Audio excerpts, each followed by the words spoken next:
When we do things like songs that are a little, what we call sexy.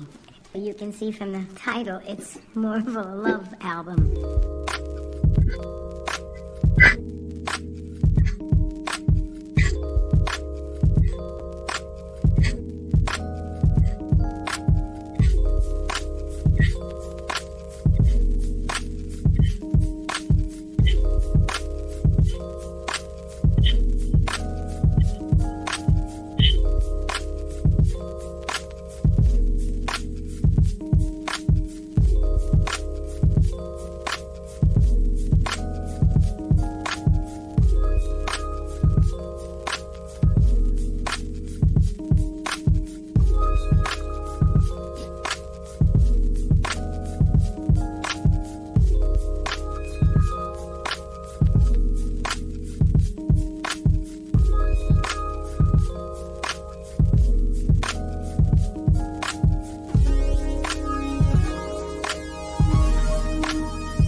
All right. Yes, sir. Welcome to another week of Manifestations 2020. This week, we have a special show for you guys in store, which is we wanted to do the basic breakdown of the Jeezy and Nia Long interview that happened about almost 2 weeks ago. I think that being that we were, nobody really had this conversation, nobody had the dialogue, and we didn't want that type of impactful interview to just be swept under the water or under the rug. We wanted to actually take the time to dissect it and pull out some important pieces inside the dialogue, and bring it to life and highlight it. I think there's a lot of great points in it, and that needed to be highlighted, and also to give extra content too. And you'll see why we did that, why we chose to do this, and you'll see how impactful it is once we break down the different segments. So uh, we're not going to take too much time out tonight. We just want to dissect this whole thing. So with that being said, let's get into the first one, the first video real quick. All right. Activation moment of trauma for you? I think there was several things. I think that the first was being left with a babysitter. There was a woman that was older than me.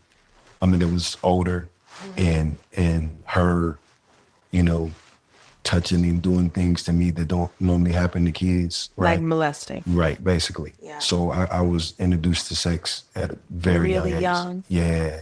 Second thing was that I had this lady that lived next door to us in an apartment. She was married to this guy.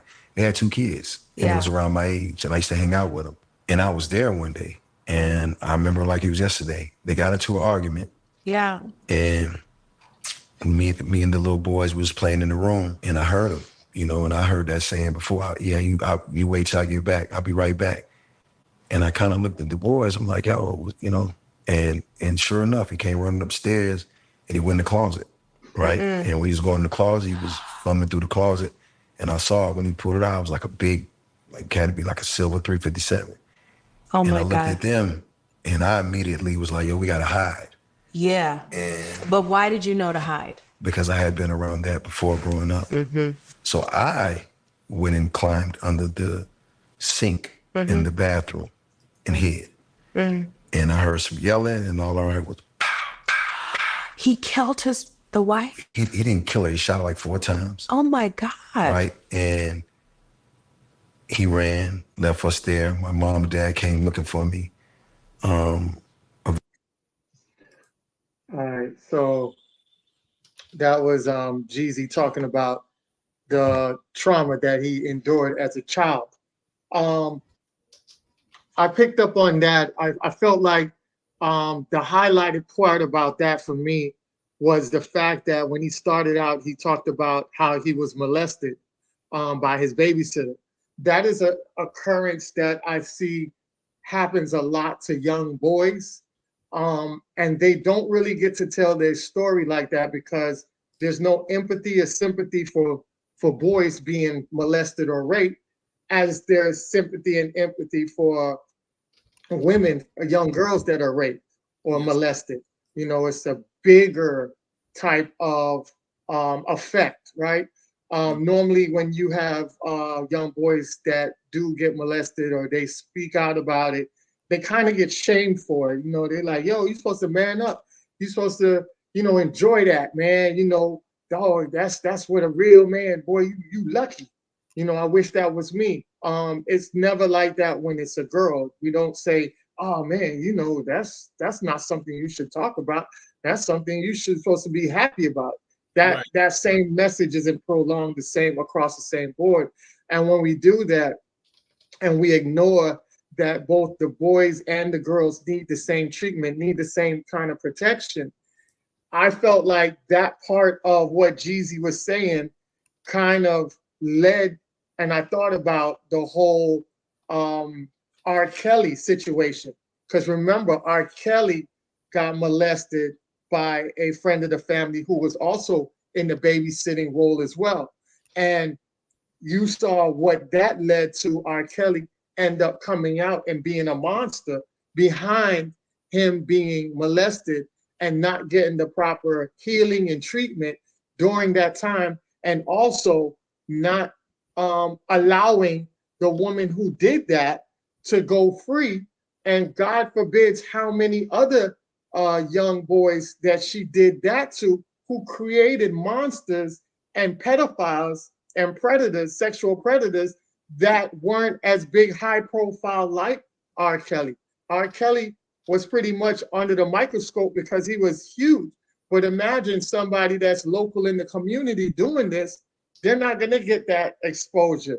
They're more than likely going to fly under the radar more than an R. Kelly. So imagine if she created about 5 or 6 of these guys that don't have the limelight like R. Kelly, but are terrorizing our neighborhood. That guy, those boys turn into men and now are destroying women that men in our ages now have to cope, now have to deal with the healing process of these women, now have to deal with the trauma behind what these guys had left into these women's hearts and the pain that they caused these women. So I felt like pointing that out with the Jeezy situation. Thank God there was no reports of him going out there molesting other women, but it also it plays a role of how he was probably not treating Black women, because that's who proximity wise, he was messing with Black women. And that's probably why he wasn't treating Black women with the utmost respect, because he felt like he got disrespected and treated a certain way by a Black woman. And now he felt like he wanted to turn that anger onto Black women and probably was doing the same to them as well. So that was one thing that I had wanted to point out of that whole situation with that. And I'll leave you guys to figure out what else you guys wanted to add on that or that you pulled out of that segment. Real heavy conversation. I got really the same thing that you got out of that, man. The part that jumped out to me was, the molestation part, more so than anything else, for the same reason, because when a lot of our young boys are molested, people look the other way and they act like it's a good thing. In fact, we promote that in our culture, which is something that we absolutely should not be doing. Children are children. Yeah. And, children, one reason I don't want to raise my kids in South Florida now that I'm of age where I'm ready to start a family is because I knew too much too early. I'd never been molested or anything like that. But, these little girls used to run up on me all the time, touching me and all this type of stuff or whatever. And I would just, tell them get out my face, you know what I'm saying? But these little girls was fast. I remember the first time, a little girl touched my genital area. I was in first grade. Yeah. You know what I'm saying? I still remember the girl who did it. You feel me? And it's like, yo, we have to get our kids. I have a very, very, very strict policy against messing with kids, bro. You mess with kids, all bets are off. I feel like you should be boiled in oil and killed immediately, bro. You know what I'm saying? You don't mess with the child's innocence, straight up. And so, like, in our community, unfortunately, I mean, there is no open policy where it's okay. There is, but too many of us, when the gender roles are switched, if the little boy don't say nothing, you know what I'm saying? We act like, he's a man now or something. And that's toxic behavior that we need to get away from.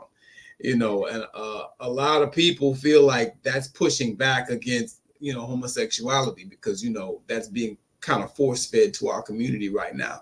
So they feel like you're getting out ahead in front of the problem, but no, you're not getting out ahead in front of the problem. You're just causing a child to likely become over-sexualized. You know what I'm saying? Because when you start, you're not supposed to be thinking about sexual things at that age, man. You know what I'm saying? Maybe into adolescence, you have your conversations, whatever the case may be. But, we just have a very backwards way of thinking when it comes to that. And we need to get away from that as a society and start, checking people when they see something. When you see something, say something. And if it doesn't cease, you need to get on the horn with them folks. And I'm not a person who, advocates for, calling the cops on another Black person, but some gotta give. You know what I'm saying? And these type of things have to be stopped. That's real talk, man, because he still ain't right to this day because of those things he experienced when he's a small child. And that's not fair to him. And it's not fair to the people that he encounters when he wants to get involved with someone seriously on a romantic level either. You know what I'm saying? That's just not fair at all. Exactly. Well said. Bobby, what's up with you? What you pulled out of that? This is a subject that I have a lot of passion for Mm, because not only, again, does it have to do with the most defenseless of us, our children, but also mm, it's about the consequences that these incidents cause for adults, not just men but women also. There are a lot of men right now who are not able to perform romantically and in their interpersonal relationships with women because of damage like what Jeezy suffered when he was a child. Where there are men right now, and one of the most common myths, and I always catch flack when I say it, and I don't care because I'm not concerned with people giving me a cosign. The truth is the truth, and if you don't like it, feel free to swan dive off a skyscraper. But the mm, reality is, this myth that's pervasive, that keeps on getting spread, that monogamy is something that's unnatural, that men weren't designed to be with one woman. That's pure bullshit. Oh, I That hate. is some of the highest grade bullshit on the black market right now. The Agreed. reality is, unfortunately, a lot of young men are not raised with discipline, let alone sexual discipline. And mm. so they literally go with whichever direction the wind pushes them on any given day. Yeah. So they weren't taught how to have discipline, how to be able to stay committed, but also because a lot of these young boys, unfortunately, were hypersexualized early due to sexual assault, their hormones aren't regulated properly. So Mm, they're unable to properly. We talk about the difficulties that women have with pair bonding when they've been passed around. Males can have that too. And that's the reason why some men are uneven when they understand that their marriages, their relationships are in jeopardy, that their family might be torn apart by what they're doing, and they might toss themselves into situations where they have to deal with alimony and child support and everything else. They see the trap, and yet, like a moth to the flame, they can't stop going forward because there's an issue inside. They don't have the discipline, they don't have the ability to go ahead and pull themselves out. And it's not because they're wired that way, it's because the wires got crossed up. Um, mm. Really quickly, because again, like I said, this is something that's very, very sensitive to me. Yeah. Um, a 2005 study was conducted by the CDC on the San Diego Kaiser Permanente HMO members back then. And they reported that based on some of the research that they did, they found that 16% of males that had come forward as being sexually abused said they were abused by the age of 18. A Mm, 2003 national study of U.S. adults reported that 14.2% of men were sexually abused before the age of 18. So that's a national study, not a local one. A mm, 1998 study reviewing research on male childhood sexual abuse concluded that the problem is common, underreported, underrecognized, and undertreated. A 1996 study of male university students in the Boston area reported that 18% of men were sexually abused before the age of 16. mm, 1990 national study of U.S. adults reported that 16% of men were sexually abused before the age of 18.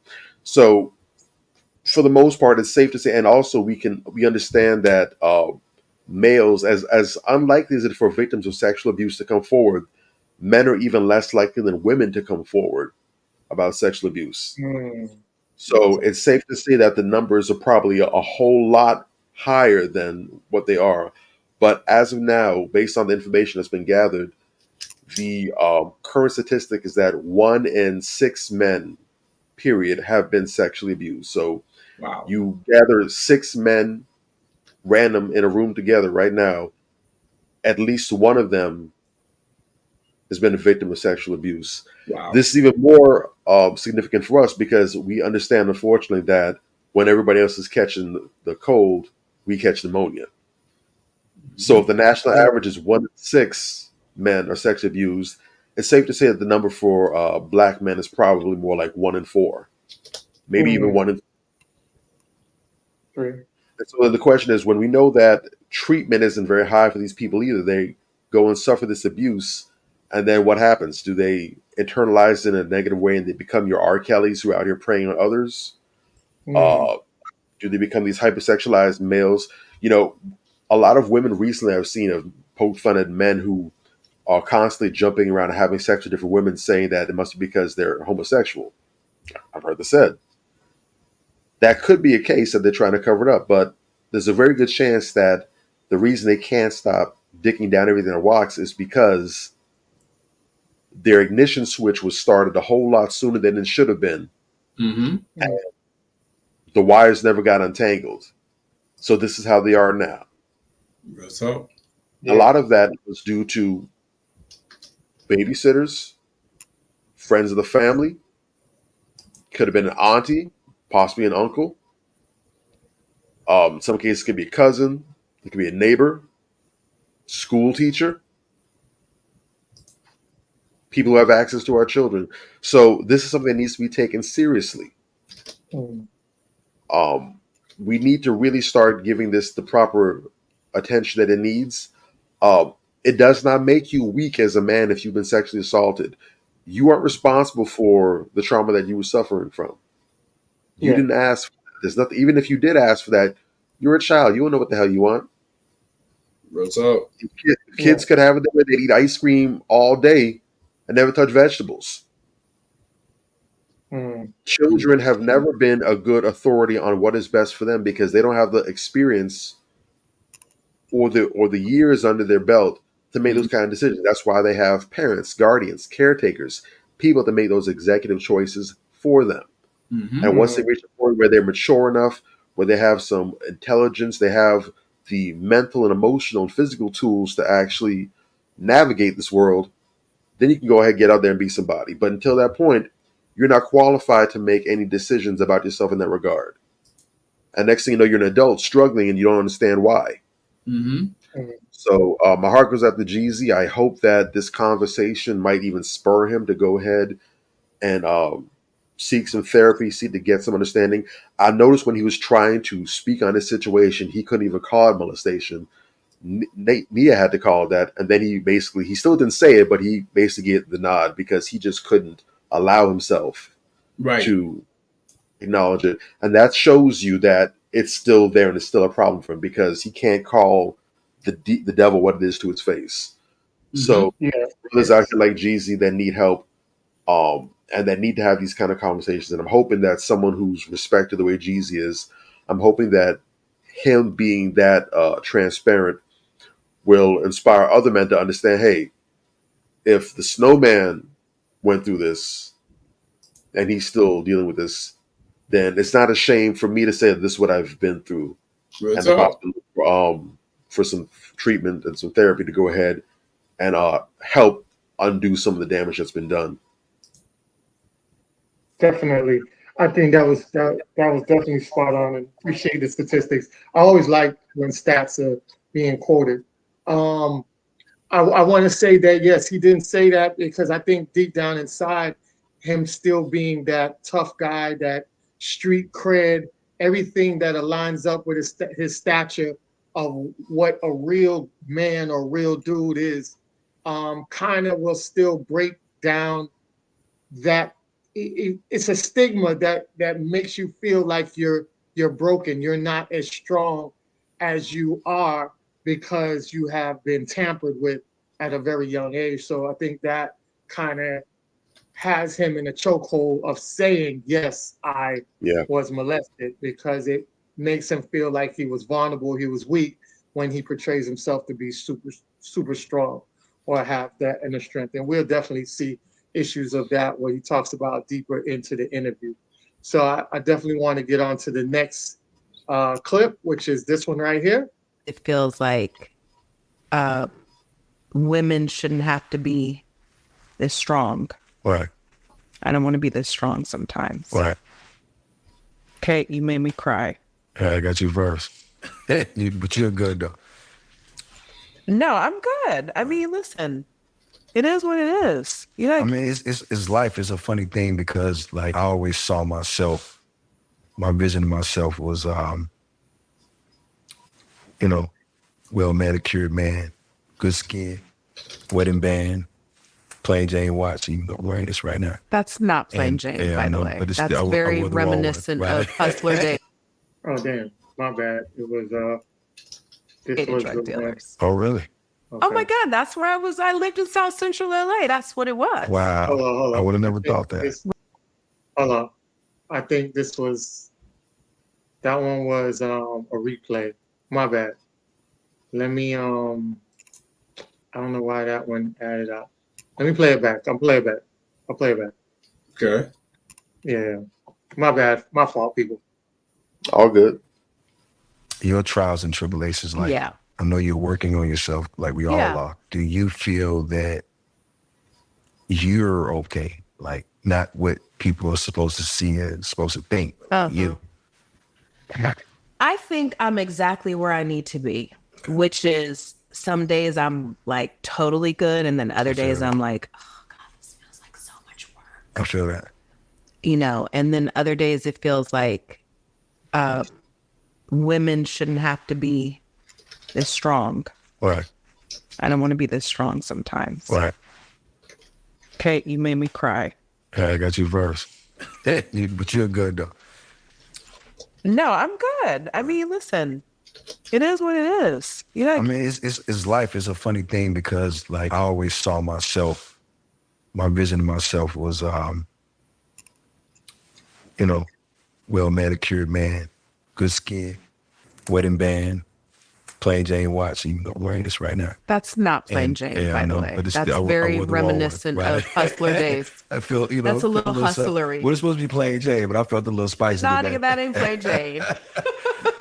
And I don't think anybody should have to be that strong. Black people have survived insurmountable obstacles. The journey of being Black in America is not easy. And I'm not a victim to any of it. Right. But I'm realistic to the journey. Right. I know how I am treated differently in certain situations. I understand that I have to raise my boys to be men. Right. I understand that I have to figure out the balance between being soft and vulnerable and open. Is that hard? Like being No, soft because and- that's who I want to be. All right. So I particularly picked that part of the interview because whenever we ask a woman, are you good, right? You always got men that really, protective men, the men out there that really care about our women. We always ask, are you really good? And for her to be in a vulnerable state and for her to get a safe space to basically tell the world how she feels during this interview, I thought was super dope because I believe that she represents majority of the women. And when I say that because he says, are you good? And she's like, yeah, some days I'm like this and some days I'm like, oh gosh, it's a lot. And then she's like, I want to be soft. I want to rest in my divine femininity. And just the thought of that made her grab some tissue and cry.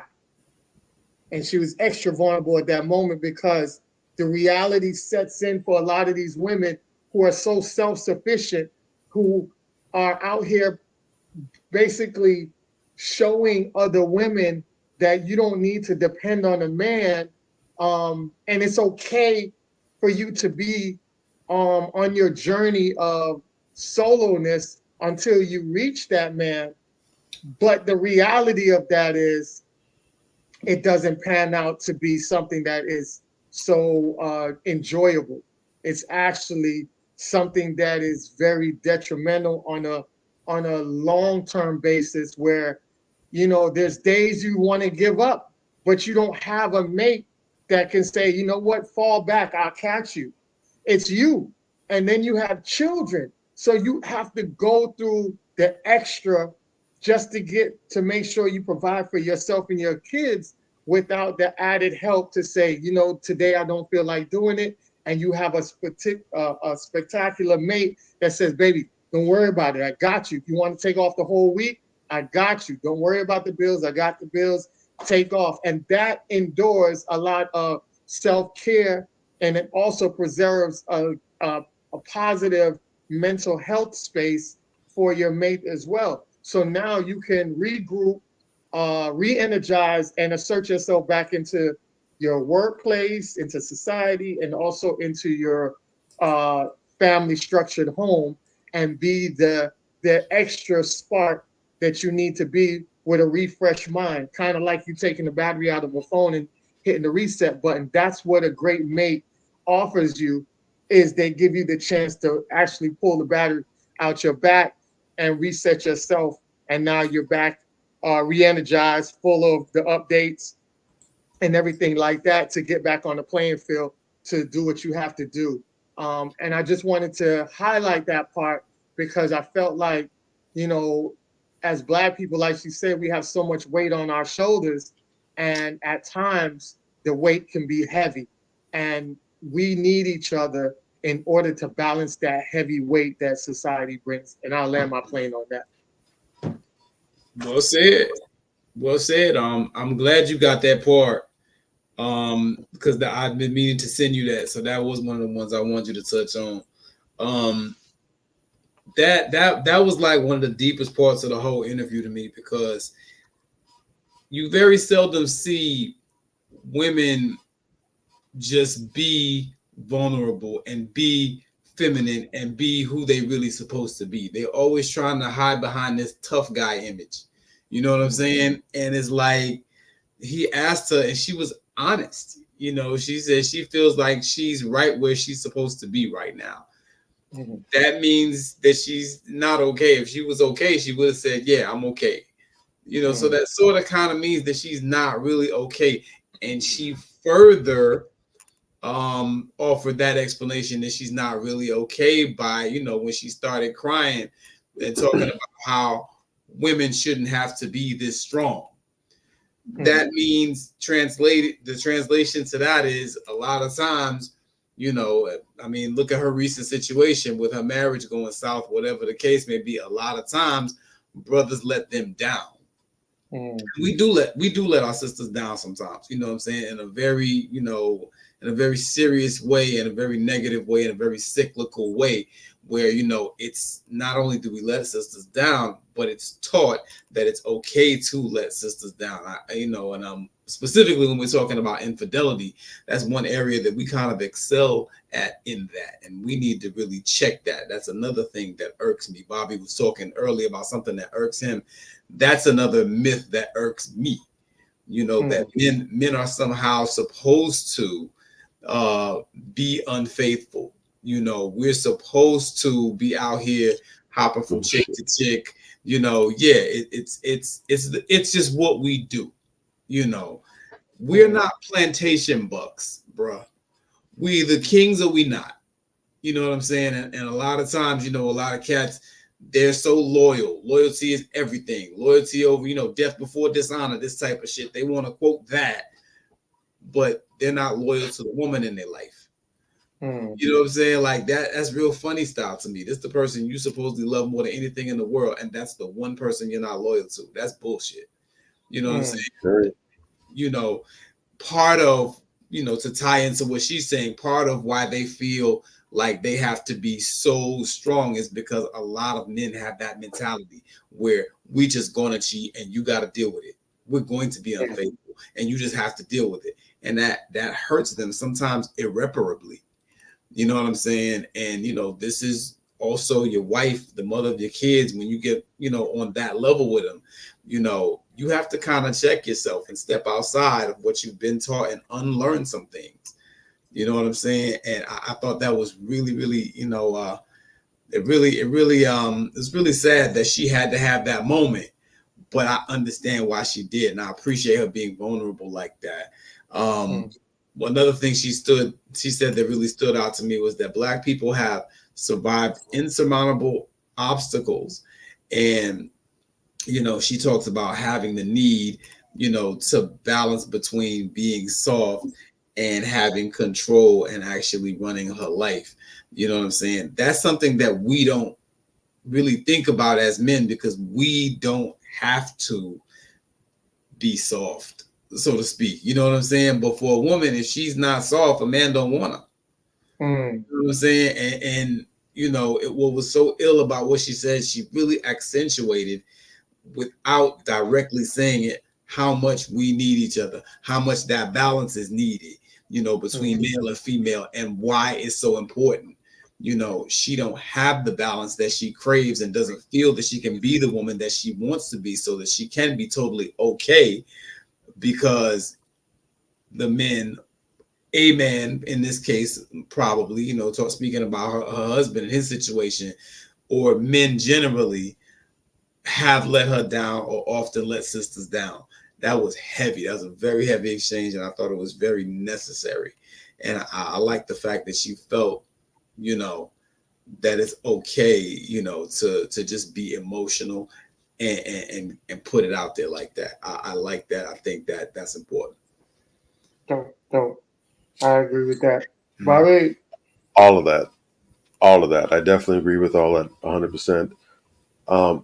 I also feel there's another side of that coin as well.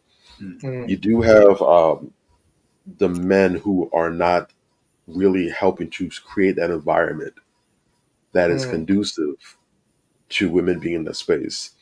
But at the same time, you also do have women who themselves don't want to be in that space. Nowadays, especially things getting hard, you have a lot of women who before were very much on the bandwagon about, okay, so this is where we are, and they're realizing, you know, this isn't what I thought it was. What I thought it was going to be. You know, this ain't exactly what it's cracked up to be over here, and they've started to come out and say now, and the science is also starting to show it as well. You have studies that are showing that these women who are trying to take on these more masculine attitudes and roles, they're less happier than the counterparts. They are more stressed out. They're suffering from health problems now that are specifically based on having high stress. They're putting on weight and not losing it easily. And that's something that women typically aren't the best with anyway. So when you factor stress into that, it's really sapping their best years and their quality of life from them. And the problem is a lot of women, and this isn't necessarily independent of what you were speaking to, Major, because there is some overlap, and there also are some women who what you said is 100% all of them, nothing else. And there are some women who will also 100% embody what I'm about to say now as well. But the problem is a lot of women do not value womanhood and femininity. They do not. Real talk. I'm not necessarily, and I don't blame them for that, because I believe that it has been presented in a very less than flattering, very weak and completely undesirable manner. And so that's been your experience or what you've seen of it. I don't blame you for not wanting to embrace that. But the problem is, as a woman, you have to embrace your womanhood and your femininity to get around these issues like what Nia was describing. A lot of women have penis envy, and they're jealous of men because in their minds, and you can hear it in a lot of the comments they make, they see men as being powerful, having freedom. They can do what they honestly look at men. We know what we do. We know what our struggles are. Right. They don't necessarily see that, or they don't really necessarily interpret that the way we do. They see men as just being unlimited, having unlimited freedom, power to do whatever, say whatever, be whatever, and all that. And they get jealous of that. They want to have dicks like us too. They want to be able to do what we do. Right. And they think that they'll be more successful, more protected, and more happy by taking on that pseudo masculine. If I could just think like a man, you know, if I can just act like a man, be like a man, whatever, it's going to give me the things that I want. And they don't understand that it doesn't work. And so when it falls apart, they're like, damn, I did all this and I'm so far away from where I started. How do I even get back there? It starts where women have to embrace womanhood and femininity and being women, and specifically doing something from a healthy and a healed place, because you have a lot of women now who are talking about they embrace the womanhood, but that whole mindset is caked in misandry, where it's stemming from an I hate male perspective, right? As a woman, your womanhood and your femininity are your superpower. You know, Superman doesn't get stronger when he puts on Wonder Woman's panty drawers and her little bracelets and her tiara and her little lasso. And Wonder Woman looks stupid trying to put on Batman's cape and cowl utility belt. Real talk. That's not the role. That's not your lane. Stay in your lane, and I mean that with all sincerity. Um, really quick, because I like giving out tools when I can. I don't have all the answers, but if I have an answer, if I have a suggestion, I don't believe in cuffing that. You know, Mhm. the game is free with me. No doubt. There's a book that I read many, many years ago, and I'm recently rereading it again. I don't have time to sit down and read like I want to, but I'm listening to the audiobook version of it. And it's pretty good because usually audiobooks don't do it for me. I'm the kind of person I like to actually read and touch the pages. I'm not Yeah. big on listening to another person read to me like that. But the Yeah. audiobook has been pretty dope for me so far, which I think says a lot. It's a book by Mark Manson called The Subtle Art of Not Giving a Fuck, a counterintuitive approach to living a good life. And I can say I'm on I just hit the third chapter today, and I can say the book was great when I read it many, many years ago. Going through it again now, it's just as good now. There's a lot of great game and advice in there on how to really attack some of these ideas that we have for men and women about how to be happy, how to be successful, how we see ourselves, how the metrics that we're using to measure some of these things are really, really off. And that's why we can't get anywhere. That's why we're like hamsters on a wheel. We no matter how hard we chase, how intelligent our approach is, we still can't get closer to our goals because we're using a box of Cheez-Its to try and catch a bison. You're using the wrong tools to get to your goal. And so it's a really great book for going ahead and really confronting some of the ideas that we as a group, as a society have on how to get to these things, what they actually mean for us, even why we want these things in the first place. So you want to do some mental stretching, some yoga, and maybe even get yourself on the right path. Definitely give that book a pickup. All right, damn, that's dope. I wrote it down. I definitely want to check that out in the audiobook. I agree with you. The audiobooks are super dope for me, especially when I'm out driving. I just plug in while I'm at work, plug it in and listening and doing two things at one time, which is pretty dope. So I love audiobooks. I love listening to a lot of things while I'm on the road. So I definitely check that out. All right. So the next, we're going to get into this next clip right now. For 2 weeks until I can get everybody out. Right. The people that I had that was supposed to be in my corner, ain't nobody check on my son, my daughter, my household. Nothing. And when I got out of jail, I was at the lowest point of my life. I did everything right on this tour. I didn't take any gang members or nothing crazy. I took the people that was working. I stayed on my bus the whole time. I did everything right, and I got caught up. I had Minister Farrakhan calling me every other day like, Jeezy, brother, the enemy's coming. I'm just like, what the hell is going on? So Why was he calling you? he called me and said, Brother Jeezy, your message is changing. The enemy is coming to get you. I said, with all due respect, Mr. Farrakhan, all my enemies in my neighborhood, I'm not going back there no time soon. He said, no, the enemy. But he was saying was that my message was changing and I was starting to educate my people. Oh, right? wow. And now here comes the enemy. And he wasn't lying. It was when I got to that arena to do my show in front of 30,000 people, it was my turn to go on stage. It was maybe 70 police back there waiting to take me to jail. It was a span of my life, maybe like 3 years, probably shortly after my first album. Like it was shootout to shootout. Like I've been in shootouts with my dad being right there. And it's like a combo of everything. So it's a combo of the street shit I had going on before that. Yeah. There's a combo of the get money life with these guys. And then there's a combo of just people that I just never had a liking for. They didn't have a liking for me, that we just was in the same city trying to coexist. I used to get up and pick my outfit based on what I was, if it happened tonight, how I was gonna look. Right. You were like, if I die tonight, my shit's gotta gonna be be fly. fly. Do you realize what that does? Yeah. All right. So I picked this clip because I remember the album, the Recession 2 that dropped. On the album, he kind of has like a Black Panther cap on, right? A little Kango, the Black Panther kind of Kango cap. And I remember that album had like a lot of great conscious stuff on it. And I remember that at that time when he dropped that album, a lot of people were saying that they was like, "Oh, Jeezy changing, man. That album's garbage." And I'm looking at it like, yo, I see the growth in it, and I'm like, yo, this album is pretty dope.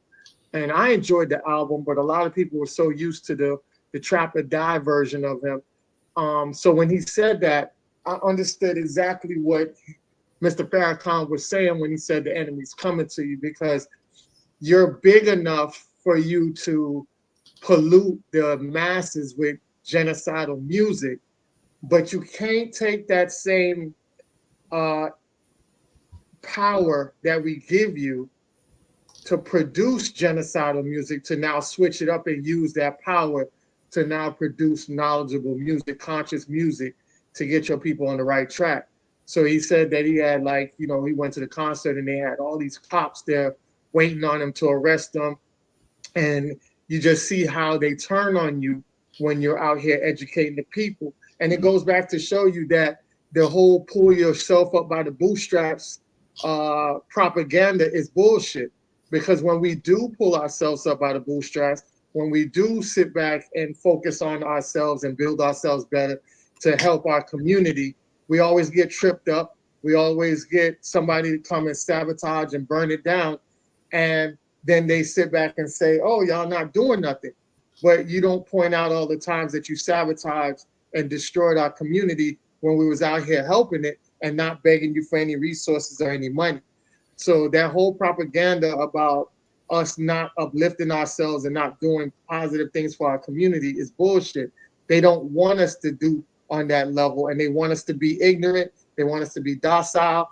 They don't want us to be powerful. They don't want us to be unified. So they keep us in this state of mind. This is why you see all the state of hip hop going from uh, being conscious all the way to trash. And even when we had artists that people like to sit back and say that's comparable to some of the trash artists today, the difference is we had more of a balance. And a lot of times we had more conscious balance than we did ratchet balance. We don't have that balance now. Everything right now is pretty much ratchet.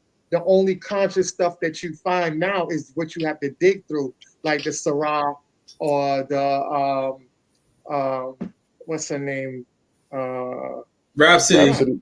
Rhapsody, yeah, Rhapsody, and all these D1. other, Shout out to brother D1. yeah, sound Simba. Yes, Simba's sir. pretty dope. Uh-huh. You know, Stally, I like Stally. You know, there's a lot of artists that's underground that's doing their thing. They're not getting the whole big commercial break like they're supposed to, but you have to dig for that. And when you dig for anything that you dig for, you're going to lose mass people because a lot of people don't want to dig for anything. They want everything to be served in front of them. So that's why the industry has geared to serve us all this garbage so we can just accept the garbage and not go and dig for the elements and the goals that's sitting there underneath the surface level. So I love the fact that, you know, Jeezy said that, you know, he was out here just trying to change and build the growth. And that element of it was very much needed. And I thought that was so dope for him to actually tell people that that's what was going on, and for him to unify with Farrakhan on that level just shows you that you know, you're now meeting on the islet of where we should be consciously as men in general. So I land my plane on that, and you guys can take it over from there. Real talk, brother. Look, for me, I was pleased to hear, number one, that the minister showed up.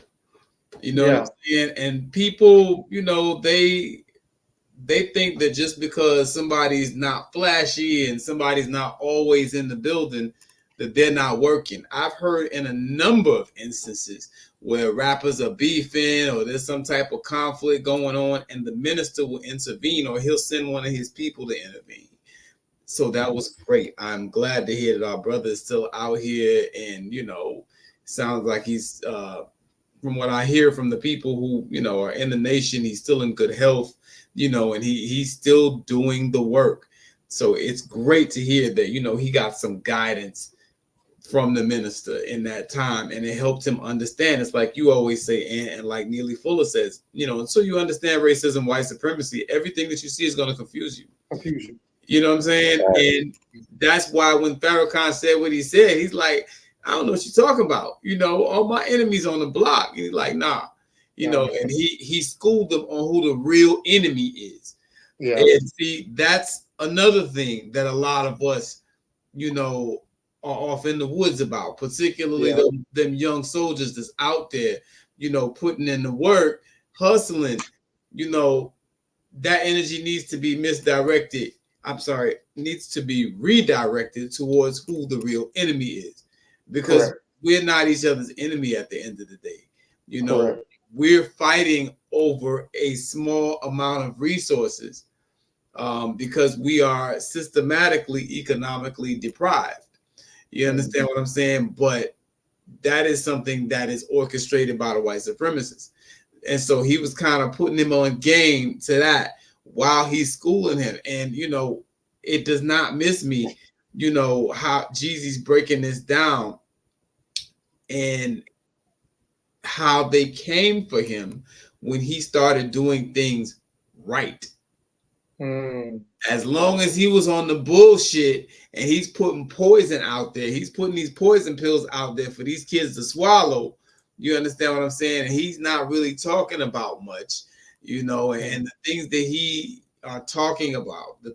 talking about has these kids, and not even just kids, but adults as well, because we forget how impressionable adults are to the same type of brain rot. You know what I'm saying? As long as he had them on that steady diet of toxicity and dysfunction, it was all gravy. But the minute he started doing something positive and started doing something good, that's when they came for him. And that's what we're often saying when we're trying to school people, put people up on game to the fact that, these people that's out here, spewing all this ratchetness and doing all this bullshit, they're people that are chosen. They are selected, and they're selected because of their ignorance. You understand what I'm saying? The Sexy Reds and the Jim Joneses, because he didn't like it when D1 said his name. I'm saying it too. You know what I'm saying? And, the Rick Rosses and the, people who put this type of ignorant music out that poison the minds of the people. You know what I'm saying? Nah, bro, that shit ain't right. And we need to keep calling that out, and I really appreciate the growth that Jeezy has shown. I like the way some of trap music sounds audibly. I do. But it sounds great. You know what I'm saying? But everything that you hear ain't necessarily good for you. You know what I'm saying? And I had to wean myself off of that. You know what I'm saying? When I started hearing, stuff, people like Future coming out with these songs called Molly Percocet, where he's just promoting drugs the whole damn song. Who needs to hear that shit? Garbage. You know what I'm saying? And like, I can respect somebody who's talking about their upbringing and they come up or whatever the case may be, and they may have had to do this X, Y, Z to make ends meet, or even somebody who's out in the street hustling and at least you giving back.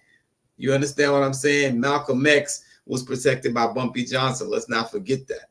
You understand what I'm saying? And like I can rock with somebody who's in the street getting down, but they're giving back on that level and people can see it. But if you're just out there doing all this shit, for self-glorification and selfish gain, and it's not for the benefit of the group, I can't justify you. I don't have a leg to stand on, and he's speaking, to that and talking about how, hey, he's trying to go the straight and narrow. And that's when the real enemy came for him. That was heavy. And that people really need to listen to that part of the interview so they don't miss anything. Exactly. So well said. Well said. Drake. I was actually having a conversation that was really good the other day. It was surrounding Andre's latest drop, and the whole thing about flutes and everything else, whatever. And mainly, it was. I mean, of course, it was talking about feelings about the album, first impressions, whatever. But most of the conversation started to steer around him saying that he mainly just dropped a flute album because he didn't feel like he had anything to say or whatever, or he wasn't feeling creative in that way. And so we're kind of getting into it. And somebody said, and I've heard other people say it as well too. They were talking about how he's getting some criticism for it because it's not what people are accustomed to, it's not what they wanted to hear, or whatever. Not really respecting his process. And they said that hip hop or rap is really the only genre of music that really doesn't allow its artists to grow up. Doesn't allow them to mature. Unfortunately, if you come out on the scene and everything is, move trap, move keys, sit on the pies, but these hoes, run these bitches raw, we don't love these niggas, sip lean, sip perp, all that. And there's no real avenue. You come out at 23, 24, 25 on the scene. That's how you break in. And you turn 35, 38, 40. They expect any new content you drop to still be the same junk you put out yesterday. And even then there's criticism. So you try and come out sound like the new guys that criticize you about that. When BG just came home, congratulations to Chopper City making home. Congratulations. Yeah. When he came out, as you could expect, he jumped right in the studio getting busy.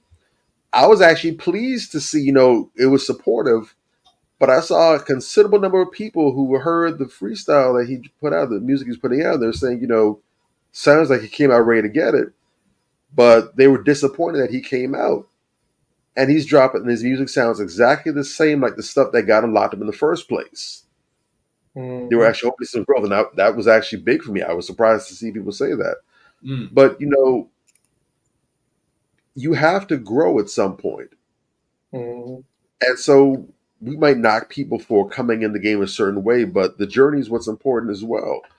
And for Jeezy to make that turn, whatever it was that gave him that aha moment and to say, okay, we're going to go a different path, big up to him for doing that and going along that direction, even with criticism behind it.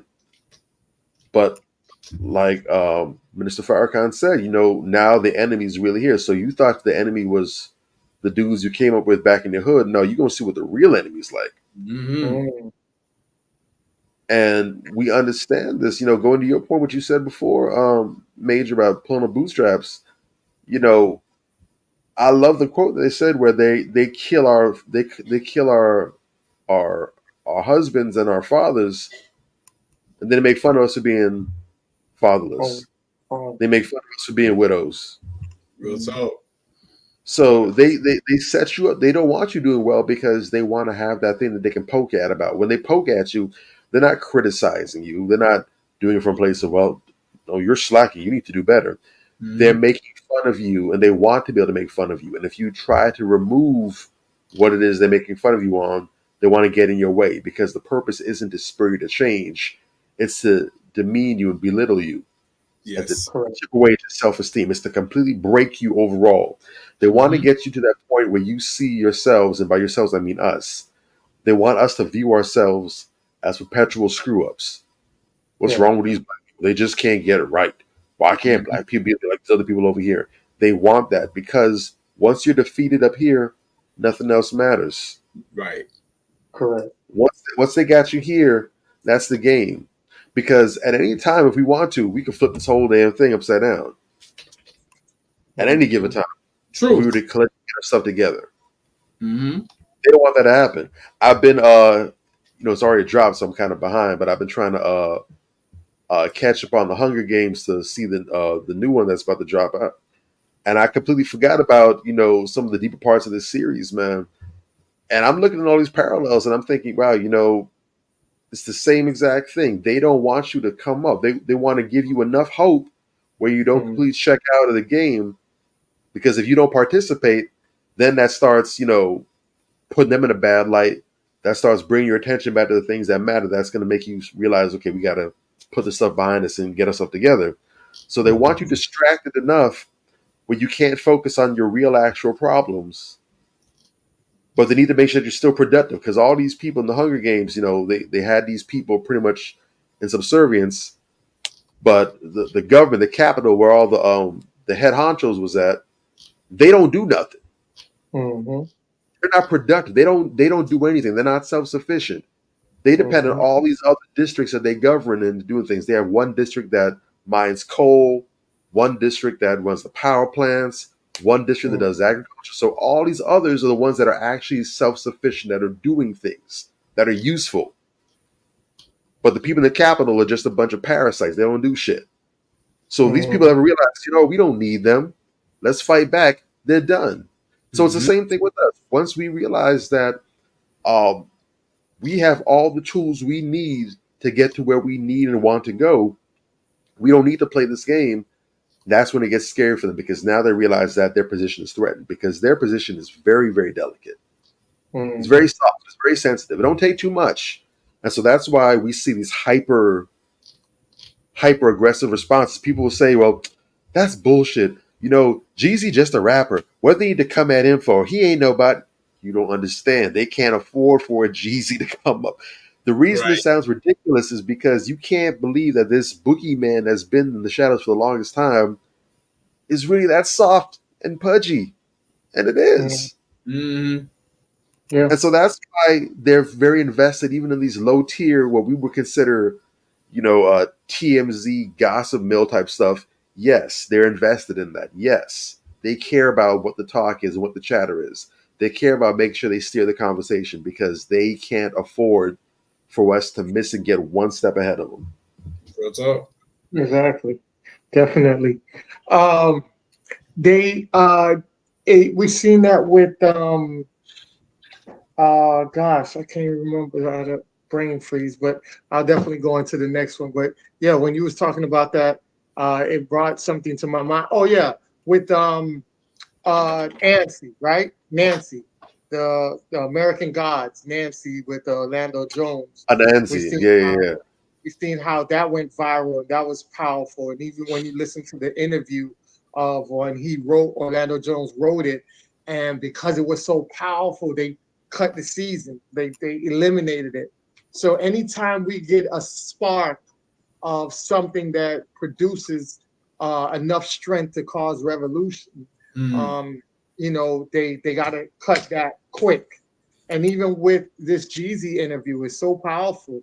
2.9 million people have watched it. The thing is, we don't have an added dialogue. That's why we wanted to do that now. But man, there's so much gems in there. What they're doing, and Nia Long is so pro-black, is so dope. So these are the things that they spark the energy to get things going. That's why we got to keep doing it on our level, on our grassroots, and get it promoted and boosted within our community to get that stuff riled up and real talk and get our peoples on track. So definitely, I definitely agree with you on that, Drake. So we're going to the next one right now, which is this clip. Me together. But I had to come to a place where loving myself was bigger and more important than saving anybody. Well, if you got to save your star player, if your star player is not doing good, the team Can we not talk players? Can we use a different, can we say like the best horse in the race? Right. Oh my God. But the reason I know that you're guarded is because when I was in high school, I only dated drug dealers. Oh, really? Oh my God, that's where I was.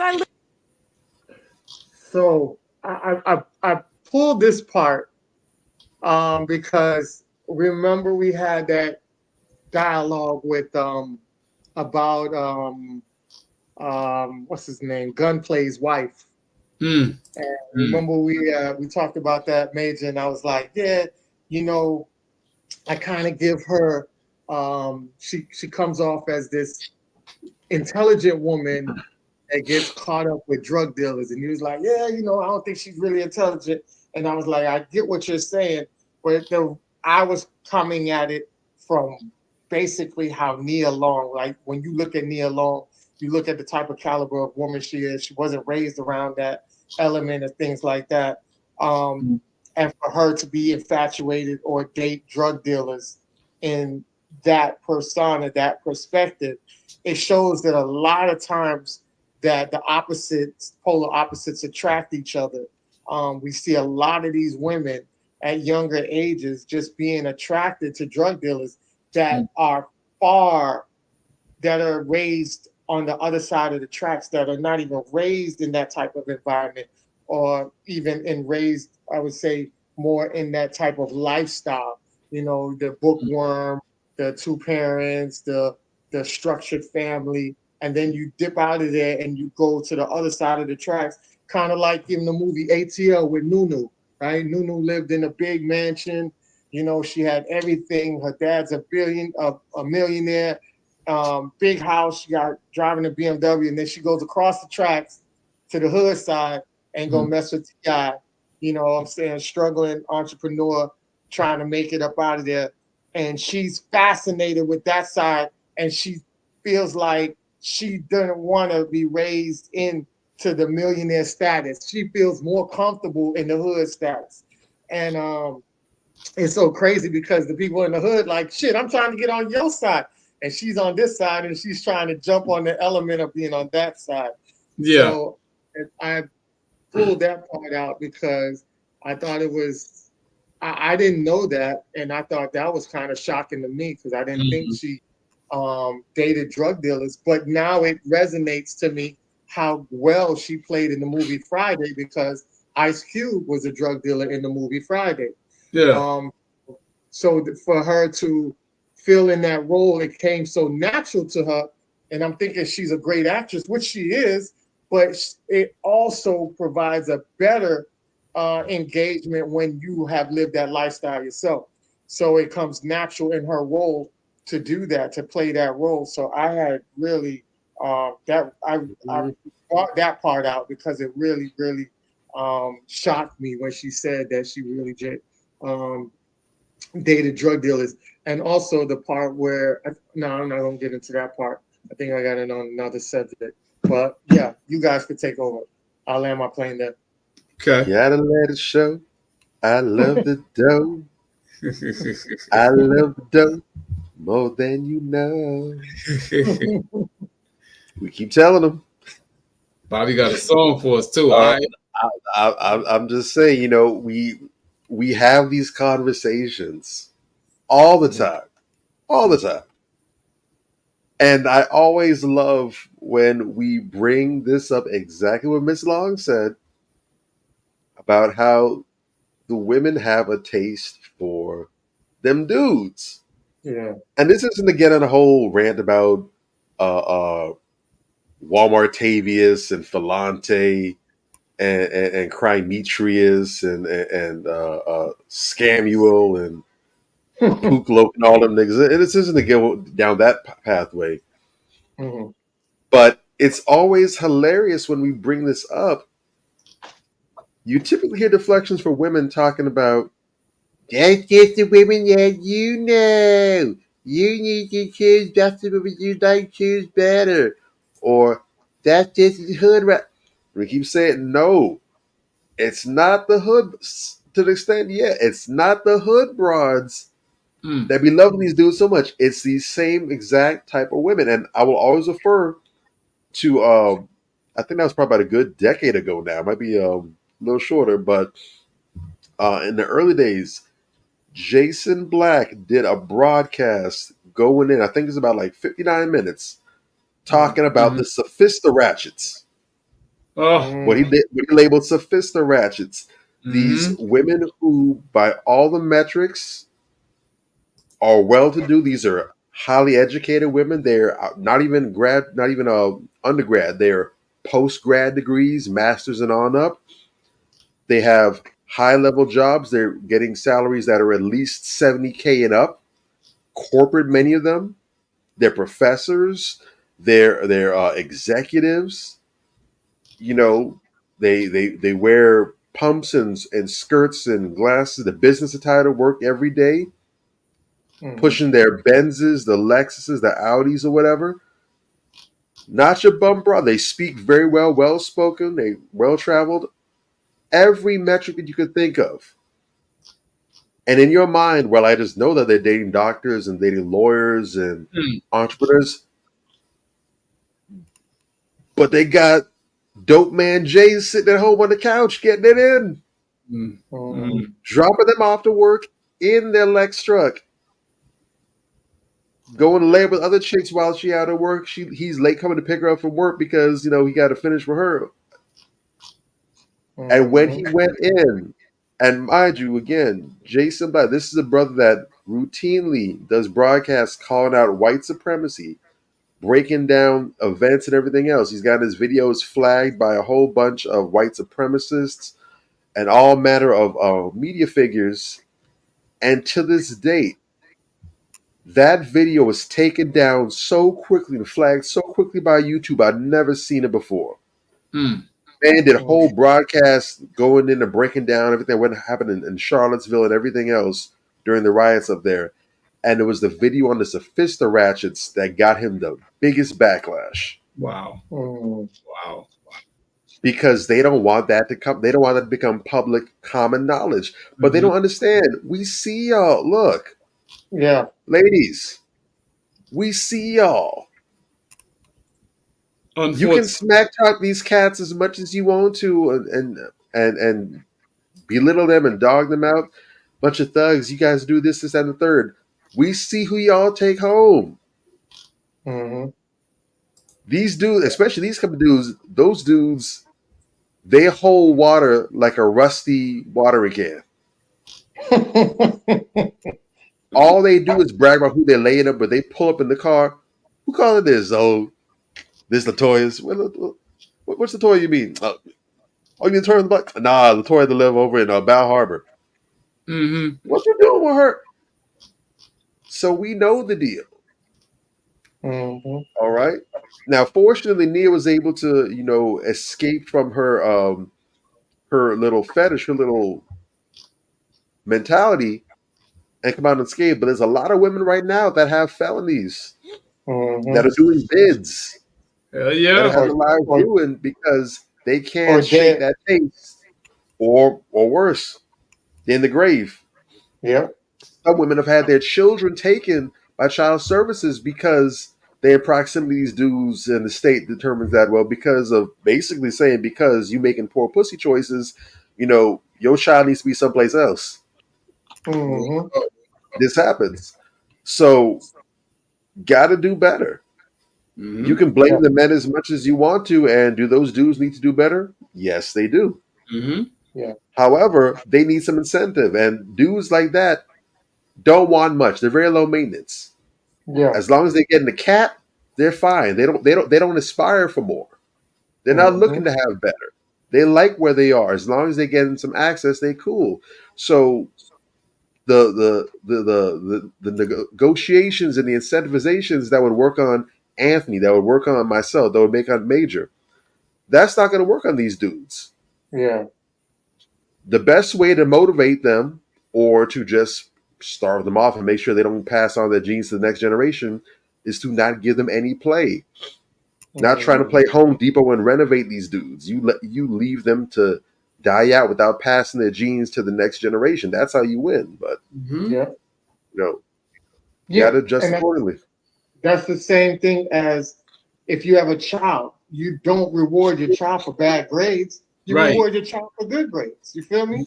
So if your child, if your child getting Jordans and all the top of the line games and bringing home D's and F's, what the fuck is going to motivate him to bring home A's? He's going to get the same shit regardless. Yeah. It's counterintuitive for people to work harder to get the same outcome they could get by doing nothing.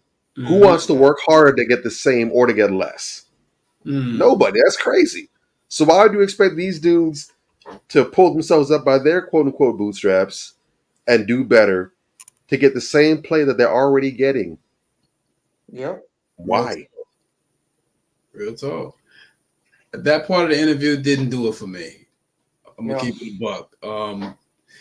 because here we have yet another black woman and someone that we consider like the top of the top. You know what I'm saying? Saying all she did was date drug dealers. It just, I get where she was going. She's being honest. She's being truthful. You understand? I just wish she would have put a disclaimer on there, like, young ladies, don't do what I did. You know what I'm saying? That's because another thing. you know, to the audience, you know, we have a culture out here now that kind of co-signs that. You understand? And when they hear it from her, people usually take all the wrong shit from these type of interactions. So what a lot of women will get out of this is, well, shit, if Nia alone could date drug dealers, then I could date drug dealers. It ain't no big deal. I'm on the right track. You understand what I'm saying? That's why that part of the interview just, it was kind of cringy. That's the only part of the interview or the conversation that I didn't really care for. Not because I didn't care for what the sister was saying. I understood what she was saying in its proper context. However, we got a bunch of knuckleheads out here. You understand what I'm saying? And we have a real problem with people, you know, taking, like I said, all the wrong shit from something that's very positive. People listen to a Tupac album, and instead of getting all the revolutionary shit, and instead of getting all the, you know, fight the system shit, they get all the gangbanging shit. You understand what I'm saying? Or, you know, when we ride on our enemy shit, they don't even understand who the enemy is. You understand? So that I didn't particularly care for that part of the interview because of that. I really wish she would have kind of given it a little more context or added a disclaimer in there. Look, young ladies, don't do what I did, you know, because I can see people misinterpreting that. But that's her truth. You know what I'm saying? And again, I do appreciate her honesty.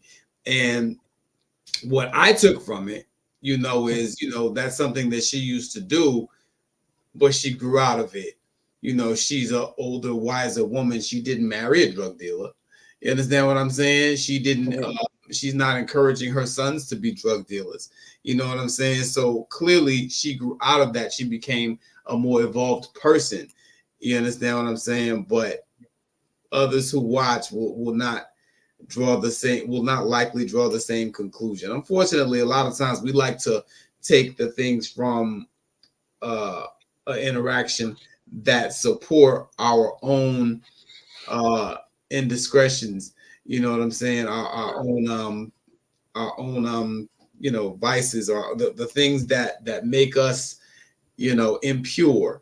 The things that support those ideas tend to be the things that we draw and the things that we hold on to. And I just don't want to see people do that. But shout out to Sister Nia Long. And, you know, she was raised, like she said, you know, she's raised in South Central LA. And unlike Nunu, she was actually in the environment, you know, and she was actually in that environment. So she wasn't going over to try to be down, so to speak. She came from that. And I think that's also what fuels her pro-Black views. You understand what I'm saying? Because you got all these, we got more PhDs and shit than we know what to do with out here. And ain't a goddamn one of them doing nothing for Black society. The last one I can remember that was doing something for the community was Dr. Frances Cress Welsing.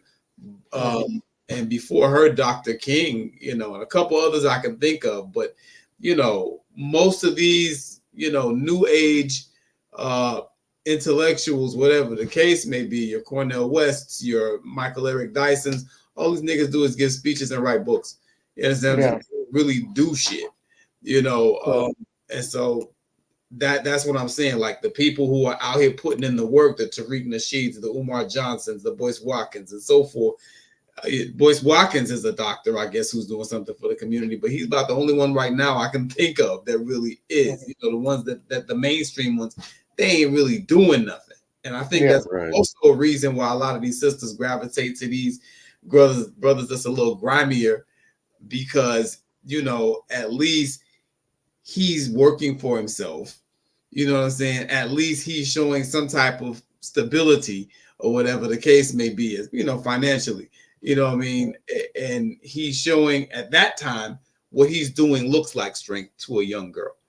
You know what I'm saying? And so that's what they're craving. And I get it. You know, I get it. I don't want people to misunderstand it. Yeah, and that's why I pulled that clip out, because I wanted to give a little bit of light to that, as far as like you say, you know, that's not something that we want to highlight or glorify, but I feel like the right context to it. And this is what we're doing tonight, is to pull things out like that and give more detailed context to it, because there wasn't really much context to it. And some, if you notice in the interview, sometimes Jeezy was cutting off Mia when she was really getting into the groove of saying some certain stuff that I think was bringing more context to a lot of the dialogue that they had back and forth. So that's why I pulled that out, so we could have that context and, you know, guide people in the right direction, and understanding this, that a lot of people don't understand that her messing with those drug dealers also plays a part in why her love life is shambled as well. You got to understand, you only can play with fire but so much until your hand gets burnt. Once it gets burnt, it will never turn back to its original state. So she played with fire for a long time, and that fire kind of constructed her way of thinking of what her man or mate is. And that's one of the reasons why people took that clip and talked about how they felt she was flirting with Jeezy in that instance because of that. You see what I'm saying? So I just want people to understand that part of it as well. So I definitely go into the next clip, which is this one. I'm fighting each other. Absolutely. Instead of fighting for the relationship. Or fighting for love and understanding and commitment and compassion. And but it starts with men feeling, you know, comfortable enough to be vulnerable and open.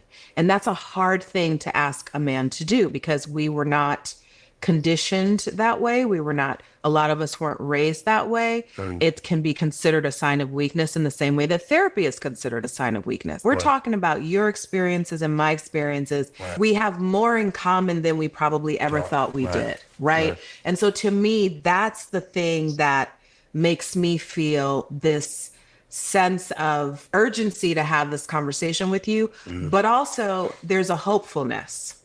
There's a hopefulness that if we actually each do the work, we can actually come together, because there's nothing more important to me than Black people. We are the greatness in every room.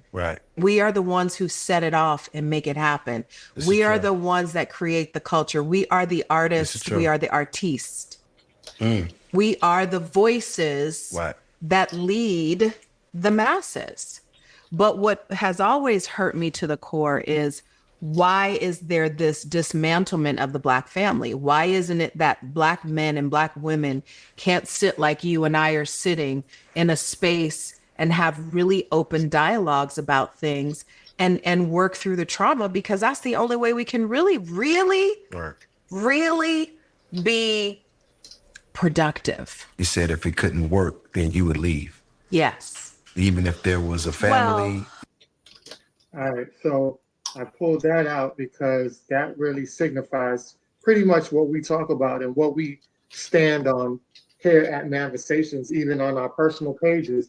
You know, a lot of times people will sit back and say that we hate women. That's far from the case. We hold men accountable and women accountable. The problem is, when we hold men accountable, men take the information that we give them and they work on themselves to be better. We have men that Major has told, why are you wasting your time? Pull the trigger. Go ahead and marry these women. Stop lingering around. If you feel like this is the woman for you, do it. And guess what? Those men stepped up to the plate and got engaged and on their way to being married. You know, we didn't get no feedback from dudes saying certain things about, oh, well, nah. It was no backlash to that. It was like, yeah, bro, you're right. Let me analyze it and do what I got to do as a man. That's a brother talking to another brother in order for him to put his life in a better situation than it was previous to than having that dialogue. When we sit back and say things to women, it's always some pushback. Oh, men can't talk to women that way, or you feel like you better than everybody, or this and that. It's always some form of pushback, and there's no form of holding themselves accountable for their actions. And they demonize any guy who sit back and holds them accountable or points out their bullshit. And that's why you have the easiest thing that women will project onto men that do that is saying that you don't like women or you're gay, right? Those are the deflection talking points that they always like to project on guys who are just giving them valuable information on making themselves better women. And sometimes all your information of being a better woman is not going to always come from other women, because some of them might have low-key motives that don't want you to be better. Just like some of your homegirls tell you your outfit is good, and when you go out there, people laughing at you because your shit fucked up. And your shit fucked up, being fucked up, makes your homegirl look better. So sometimes you got to understand that some of the information you get from your homegirl ain't on point. But a man, especially one that's not trying to get at you, is going to give you that real deal. He's going to give to you that advice as if he was your brother, your uncle, or your cousin. You know what I'm saying? He's going to look at it, and depending on his age, he might give it to you from an aspect of a fatherly figure. So when we go out here and we just trying to make sure that Black men and Black women come together, because like she said, when we come together, we are the ones that really produce a lot of stuff.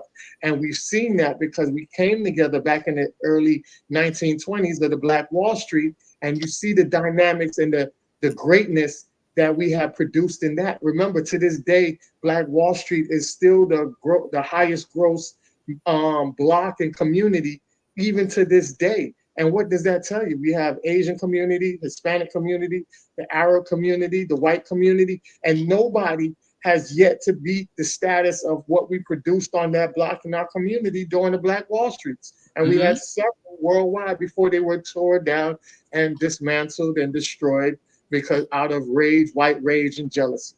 So I wanted to highlight that point because I wanted people to understand the powers of unity between Black men and Black women, and we just need to get back there. And I'll land my plane on that. Yeah.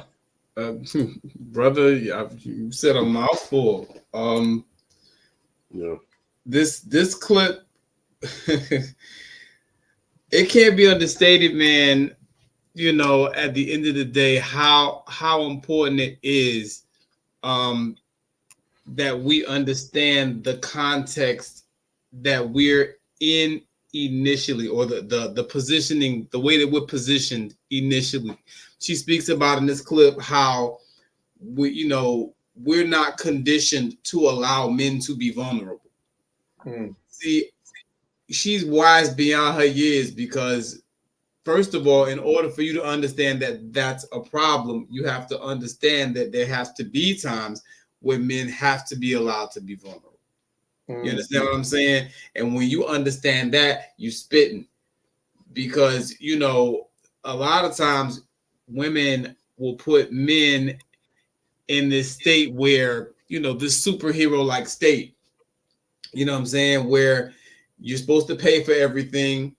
You're always supposed to be hard, but at the same time that you're always supposed to be hard, you're always supposed to be loving towards them. You understand what I'm saying? And at the same time, you're supposed to, make $1 million. You're supposed to do this. You're supposed to do that. You're supposed to do this. You're supposed to do is, bruh. You have to allow some space for someone to have some air of normalcy. You know what I'm saying? For a man to have some air of normalcy. It's nice to have these lofty goals, but when you have a really strict adherence to this idea in your head of what a man is supposed to be, you're not allowing men to be who they are. You understand what I'm saying? So I think she's kind of speaking to that in this clip. Another thing that was really dope when she said there's nothing more important to me than Black people. And we are the voices that, kind of make the world go round. We are the ones that we make shit hot. We make shit pop off. The world follows us and watches what we do. You understand what I'm saying? Everybody, everywhere in the world, they mimic what Black folks do, particularly Black Americans. You understand what I'm saying? And Black folks need to realize that. You know what I'm saying? Because a lot of us, we have a very serious self-hatred issue. You know what I'm saying? And we don't even realize that, you know, as a group. So it felt great to hear a sister say that. See, a lot of times people used to ask me all the time back in the day, why are you single? Why are you still single? You know, you're such a good man. You're very smart. You know, this, that, and the third. You this and that. And it hit me one day. Not enough sisters out here are conscious. You know what I'm saying? Like, and even, you know, among the men, you know, the conscious community is kind of ridiculed, but you see a lot more conscious brothers out here than you do conscious sisters that are serious. That are serious. There is no female equivalent of the Tariq Nasheed. There's no female equivalent of a Umar Johnson. There is no female equivalent of Boyce Watkins. I could go on. You understand what I'm saying? And part of that is because, unfortunately, the way that things are set up, we're not really conditioned. I guess I can use Nia Long's logic to make this same point. We're not conditioned to appreciate the intellect that Nia Long is showing in this interview. We're not conditioned to appreciate a woman's intellect at all, really, if we're keeping it a buck.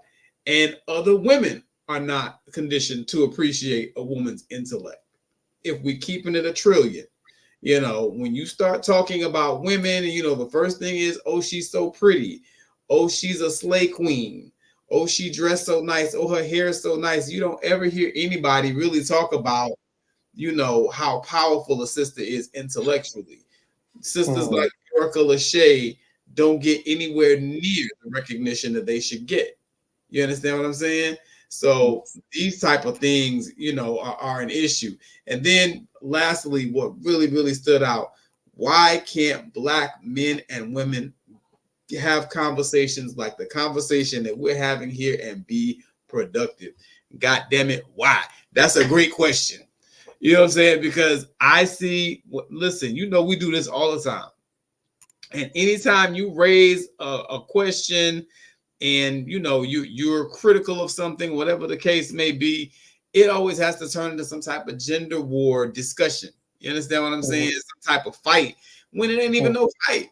A lot of the time, you know, it's just asking a genuine question and speaking on the facts of it without reverting, you know, into when you were a child, without reverting back into, you know, the same mentality that you had when you were a child and you just start getting mad because someone said something you didn't like. No, we should be having conversations like this and finding common ground. You know, one of the things that irritate me the most is when people talk about, you know, y'all so negative. You always having these arguments. And man, look, you clearly don't understand how anything gets done in the real world. You know what I'm saying? As long as you're having constructive arguments, it's good to have arguments. You ever see a session of Congress or Parliament? Man, you think they about to stomp some of these people in the head the way they be talking in there. But by the time they're done having their discussion, laws get passed, ordinances get passed. You understand what I'm saying? They govern a country like this. They have stomp down, knockout arguments. And that's okay as long as y'all all realize that you're on the same team and you come to consensus at the end of the argument and you make valuable change to move forward. These niggas, you know what I'm saying, and these females and these groups, they just want to bitch and whine. That don't accomplish nothing. You know, and I'm sorry, I gotta call the ladies out. Women in particular never want to accept accountability and just be like, okay, you know what?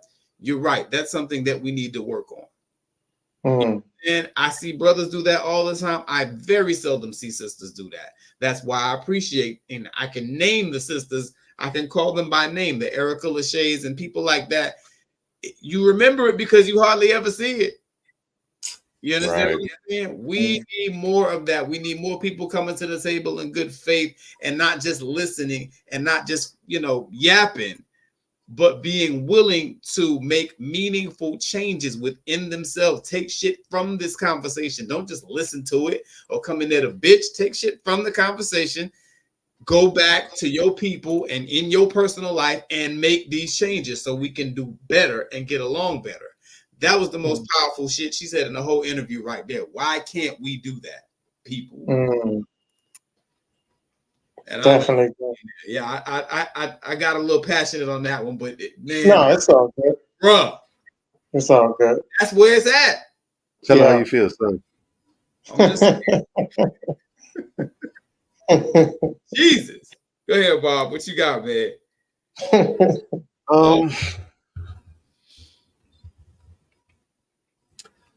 That's about as circular an argument as you're ever going to get. Because while it is important that men, black men in particular, need to be vulnerable to an extent,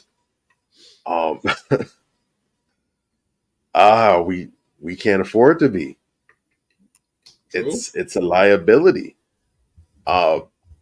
It's a very sick cycle that we're on where we keep talking. So, of course, with the whole advent of the mental health resurgence, and we've spoken about this before, this whole mental health being the buzzword, the catchphrase now is trending to talk about mental health, and mental health is important, and you need to care for your mental health, protect your mental health, you need to maximize your mental health, go to therapy. But the whole talking about these things, or talking about these things, is trendy. It's hot. It's the right thing to do. As is usually the case, though, the execution leaves a lot to be desired. There is no execution. So, and a lot of times, unfortunately, for good reason. So, I just got in the habit. I used to go and have long conversations. This is one of those subjects that I could probably do a dissertation about. When they talk about, what's the one subject that you can, hold a meeting and talk about, I could probably hold a dissertation on the whole concept of this. I don't have the time or the patience to do that anymore. I guess it's a consequence of getting older now. My temperament, my patience, my fuse for things is getting shorter every time I take a breath. Yeah. I just mentally don't have the bandwidth for it anymore because I get tired of redundancy, saying the same thing over and over again, especially when I see that there's no headway. So I've gotten to a point now where I found a clip that perfectly encapsulates everything I want to say. And when I see the conversation, I just paste, submit, and just let the pipe bomb go off. And I don't know if I'm sure I shared it with y'all before, but it's that clip of this wellness influencer by the name of Sean Boodram. She has a podcast that I believe is pretty good. It's on all the major channels or the outlets. She was featured as a sex therapist in one of the episodes of Temptation Island. So she's been around a little bit. And some years ago, she was on the Fresh and Fit podcast. Not trying to give them any kudos, but it is what it is.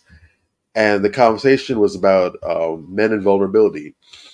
And when she was on there, excuse me, not the Fresh and Fit. I'm sorry, it was Abba and Preach. Same rules apply. Not trying to give any promo there. And she went on this whole little diatribe talking about how men need to be more vulnerable. It's important that men are vulnerable. Why can't men be more vulnerable?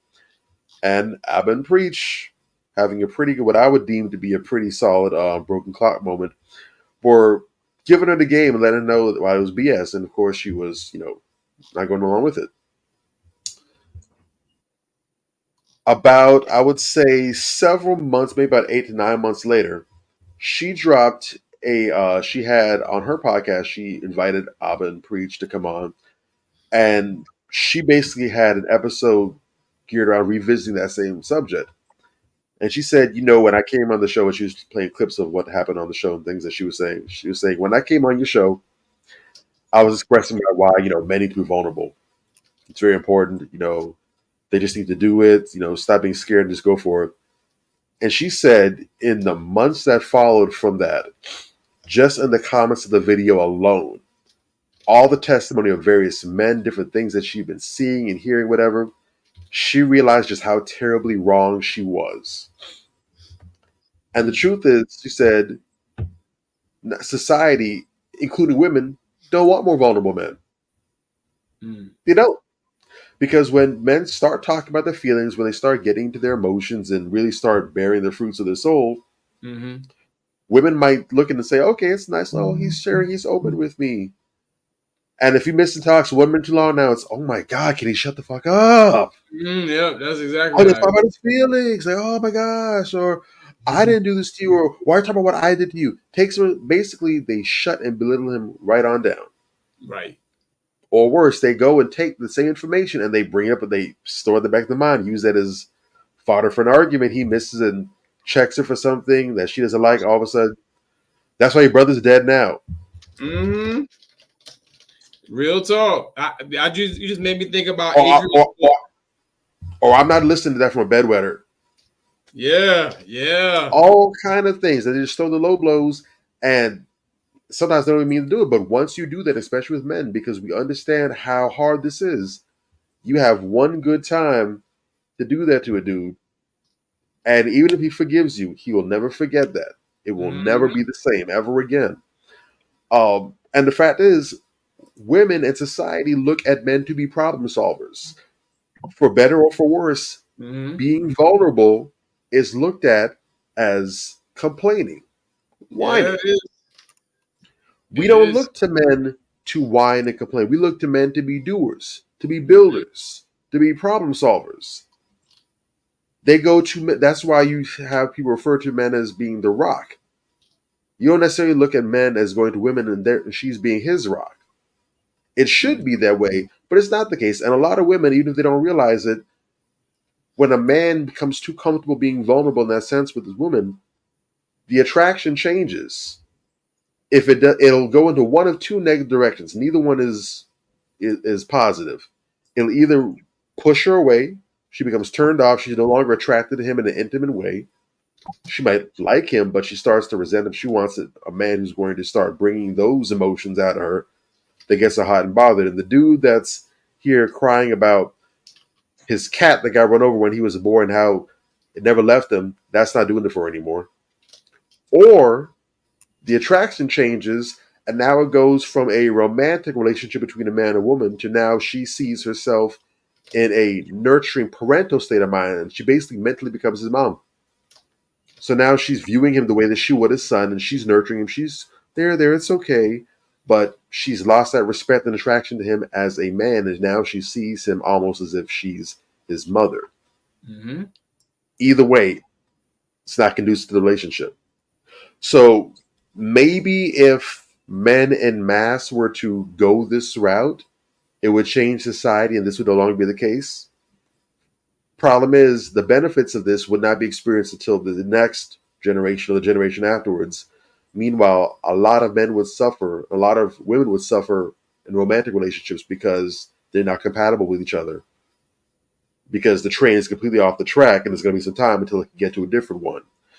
So the question is, who wants to die on that hill? Who wants to fall on that sword to make things better for the generations to come like that? It's a tall task to ask for. So, and this is why I keep saying, because men do need to be vulnerable, and this is why I keep standing on this. Go see a therapist. Mm-hmm. Go see somebody that has training and tools where you don't have to worry about what's going to be the negative outcomes in your personal relationship. No. Stop trying to go to your banker to go ahead and handle your butcher work. Mm. Mhm. Stop trying to go to your lawyer to go ahead and get a tooth cleaning. Mm-hmm. Leave the professional job to the professionals. You have therapists that have training and experience who can help you navigate your feelings, navigate your issues, judgment free zone on some Planet Fitness type stuff, Mm-hmm. and they can help you have tools to navigate these things and become a better version of yourself as well. I will say that I think more and more it's starting to become normalized. One of the things, and for those who know, you know that I'm very big into fight sports. I'm big into been a Mhm. MMA fan for decades now. And I watched last night a fighter that I like a lot. This dude, he had a very amazing performance. It was an excellent match. Ended up winning, breaking into the rankings now. And when they talked about him, said, you know, we've talked for the longest about how talented you are, how skilled you are. And you just look like you had all the answers. You're really smooth. You're really composed. This might have been your best performance to date. What do you owe to this? And he said, and I'm very happy because I've been advocating for this for the longest. He said he's recently started seeing a sports psychologist. And he said that's really helped him to unlock the best version of himself. He says, because you guys have never seen everything that I have, and I've never felt like I perform in the arena, the octagon, the way I do in practice. And this therapist has been helping me really answer these questions and really unlock and be that better version of myself. And I keep telling people that's a cheat code. You want to become a better entrepreneur, a better husband, a better father. You want to become a better competitor. You want to become a better creative, whatever it is. You want to become a better person. Go and see a therapist.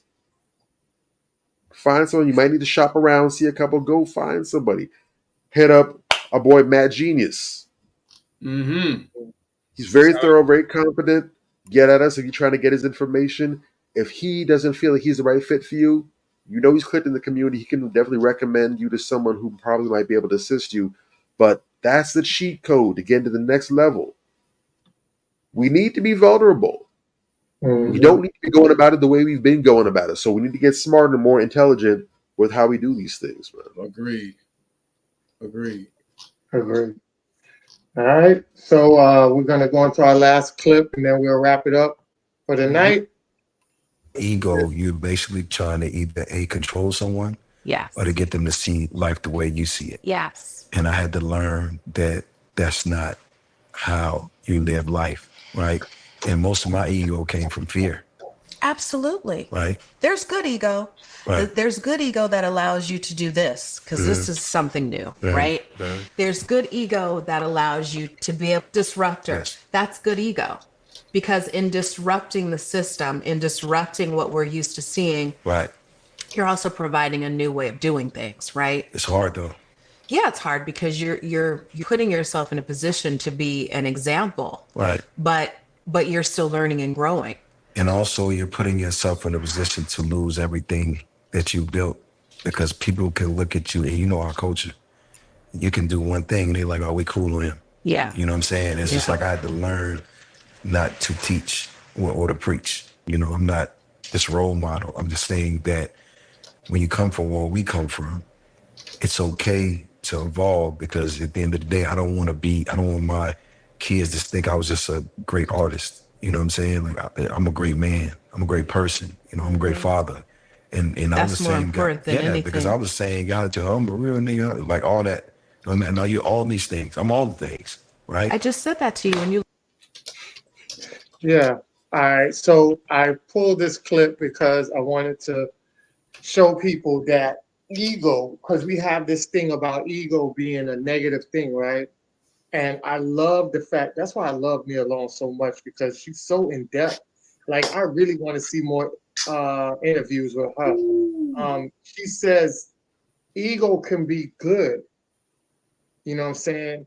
Ego could be very good in the way you're trying to help develop your community. You have an ego behind that, and I wanted to highlight that because Manifestations has an ego behind it as far as making our people better, standing on what we stand on. That is an egotistical way and approach of handling our community.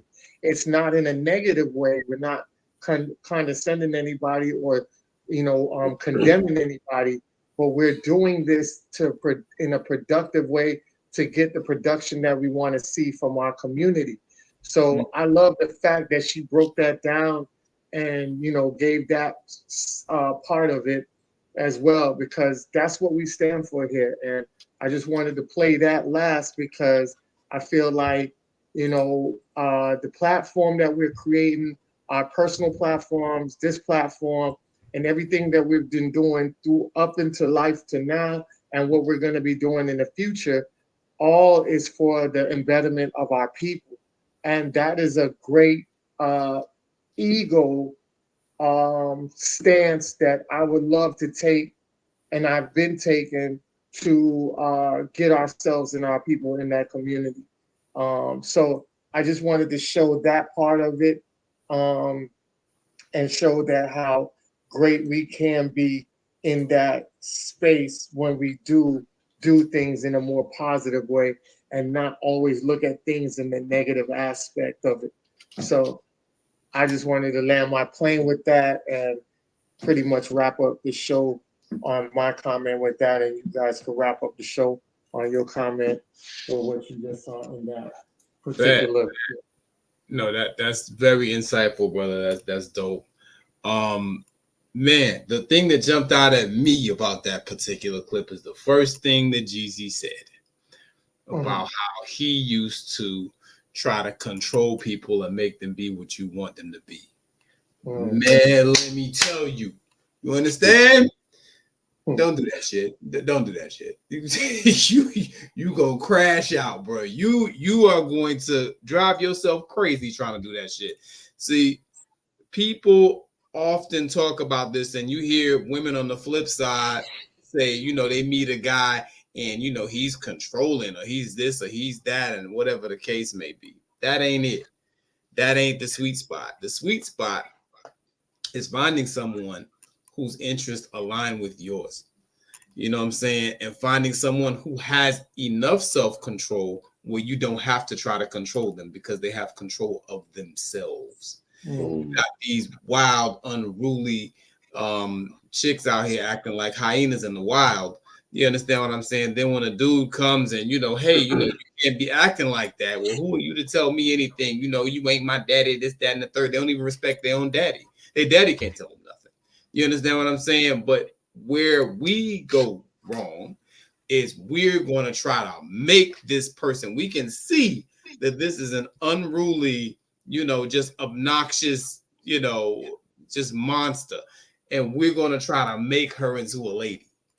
You understand what I'm saying? Nah, bruh. You know what I'm saying? You got to peep her. You got to meet her where she is. You know what I'm saying? You got to meet her where she is and see if that's the place that you want to go. If it's not, that's cool too. But that he spoke a word right there. Brothers got to stop trying to do that shit, trying to make somebody just because she fine, you know, when the look is right, you know, when the sex is good or whatever the case may be. If it ain't right up here and in here, the shit is done. It's over. It's over before it even starts. You might as well put her ass on a 60-day plan right now because it ain't gonna work. You understand what I'm saying? So that was number one. Then he said, you know, he's talking about how, you know, he had all, you know, this ego, but the ego he had was negative and most of it came from fear. That's another thing. That's another big flaw a lot of us have. You know what I'm saying?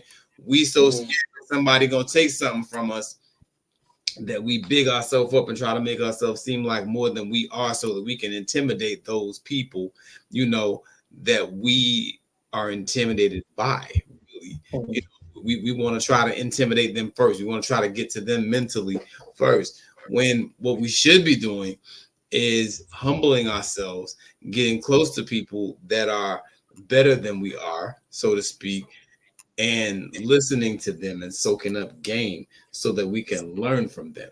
You understand what I'm saying? And then once we learn from them, we need to be we got sister Mila Renee in the house, and that her and her husband always talking about nation building. You know, humble yourself and you learn from the brothers and sisters that are smarter than you, that are better than you, that are more, you know, evolved than you or whatever, instead of trying to ridicule them. Oh, you think you better than me? Nah, you doing some stuff right. And I need to learn from you. Let me talk to you. Let me get some stuff from you. And once I get it, well, let me work with you so we can build together. That's how our mentality used to be, and that's what we need to get back to if we want to start seeing success. You know what I'm saying? And the last thing that really jumped out from that clip is when brothers talking, and then of course she jumped in and she talked about how there is positive ego, and that can't be ignored either. There is positive ego, and like you said, this is what we're about. We're about positive ego. You know what I'm saying? Like, coming in and staking a claim to something that's about something and building it. You know what I'm saying? That's what that's about. And very insightful for her to, you know, take the flip side of what he's saying and point that out, because a lot of people don't realize that there are two sides to ego. and that was that. Nia Long is razor sharp. I mean, this sister, that brother really fumbled the bag when he did what he did. You know, when I hit messing around with all these chicken heads, when you got a sister who's that brilliant at the crib, you're not supposed to slip up on that. But such is life, right? And last but not least, you know, what was dope that Jeezy said was when he said, you know, I don't just want to be remembered as a great artist. I want to be remembered as a great man, as a great father, as a great, because a lot of us get caught up in, you know, these societal boxes they like to put us in. You know what I'm saying? Like, oh, you know, well, he's a blue collar worker. He's a white collar worker. You know, well, he's, you know, in politics and she's in, you know, whatever. And it's like, bro, at the end of the day, you need to be your best self for you and the people around you, and you need to have positive impacts on people's lives. You know what I'm saying? If you can take care of yourself, raise sound quality offspring, and you know, impact other people's lives in a positive manner, you've done your job and then some. So shout out to Nia Long and Jeezy for this extraordinary interview. It's one of the best I've heard. I would like to hear them do this regularly. Jeezy sound, I never heard Jeezy talk like this before. That brother has grown a trillion times over from, you know, who he was when I first heard him, and Nia Long is razor sharp. I'd like to see them do a show together, man. Wow, it blew my mind when I watched it. So shout out to them. Hopefully we can get more of that instead of all this, you know, ratchet entertainment. You know, every time black people talk, it's some ratchet bullshit where they throwing chairs and shit and throwing drinks at people. You know what I'm saying? Nobody needs to see that shit. You know what I'm saying? So this was something that's very needed, very mature, very evolved, and I really appreciated it. Shout out to Nia Long and Jeezy. They brought it home with this one. Sure. Well said. All right, Drake, it's up to you. Wrap it up for us. Yay. Speech. So be it. Yes, so I really like, that's the thing that probably resonated with me the most, because that's probably the closest you get to new information or new ideas that aren't really out there. And when I see that, I definitely jump on that, because I like the idea of thoughts that are very I don't want to say that's out there, but that's not too well known being expressed there. The idea that ego can be a positive thing. So ego really in truth is just it's an aspect of who we are. It's a tool. Every single person on the planet has an ego, plain and simple. There's the ego that's in check and the ego that's unchecked. And typically when people are acting out in crazy ways and full of pride, hubris and everything else, that's taught to, you know, well, they have this ego, that's this big ego. They got a real large ego that's out of control, whatever. They're just, you know, blase, blase. However, the alternative that many people take is trying to just bury their ego. They see that the ego is something to conquer. It's something that should be put in a box and locked up and just tucked away. You know, it's a bad thing. If you have an ego, you're a negative person, but it's part of who you are. The next level, if you are a person who's about self-growth, who's about self-improvement, about evolving as a human being, you get to a point eventually where you hit a plateau and it's like, I can't do any better. I've run out of things to correct. That's not true. The growth should be never ending. The growth stops the day you die. But the question is, what do I tackle? And if I feel like I've done everything else successfully, what's the next level to get to? The next level is to dig down under the hood, take out the negative aspect of yourself. And you got to change how you see those things. The ego is really a tool. Now, you don't have to use the ego. You don't have to make use of it. But if you want to become a stronger person, a better person, if you want to get to the next level of self, it's taking that and using that which you see as a negative for positive. So like you said, so let's say that you have an ego and your ego tells you, well, you know, I'm going to smack anybody that disrespects me. I'm not letting shit slide. I'm standing on business. You come my area, if I'm moving dope, you step in my territory, you try and cross my property, you try and mess with my business, that's over for you. You cheat on me, I'm tossing your ass to the curb. You ain't gonna disrespect me again. I'm not gonna give you 2 times to try me like that. That's ego that's up there. You on 10. What happens if you take that same ego and say, you know what? I'm addicted to my ego, how this is gonna go. So because of my ego, I've got to be the best father possible. I got that chip on my shoulder. My goal is to be the best father alive. I want to be the most loving father, the most present father. I want to be there for my child. I want to have all the right advice to them. I want to live a life that they can be proud of, that they can look fondly on. And I'm not going to let anyone or anything get in the way of that, because that's what your ego and pride is dictating. Or you know what? I want to be the best husband alive. I want my wife to wake up every day and feel loved, secured, protected, provided for. I want to make sure all her needs are covered. Most of not all her wants are up to par. Stand up. I want to be a man that she's proud to be married to. I want every time she hears my name for her smile to come on her lips or whatever. I want to make sure that, our 20th year of marriage, our 30th year, our 40th year is just as good as year one. If you could take the ego, as powerful as it is, and channel it into doing positive work, how can you not become the next level? Take the things that you dislike about yourself the most, dig into that soil and find ways to make them positive. Flip the script on them. Because there's a gift in everything, right? All of these things, all these attributes, they're just tools. So, yeah, you can toss the tool away in the closet because you can't use it. You don't know how to go about making the most out of it. But what if you were to take the time to actually learn and figure out, how do I make this curse into a blessing? No doubt. That's powerful. And I love that Nia tossed that idea out there into the picture. I'm hoping that, I think you said, Ant, it was like 2.9 million people have seen that video so far.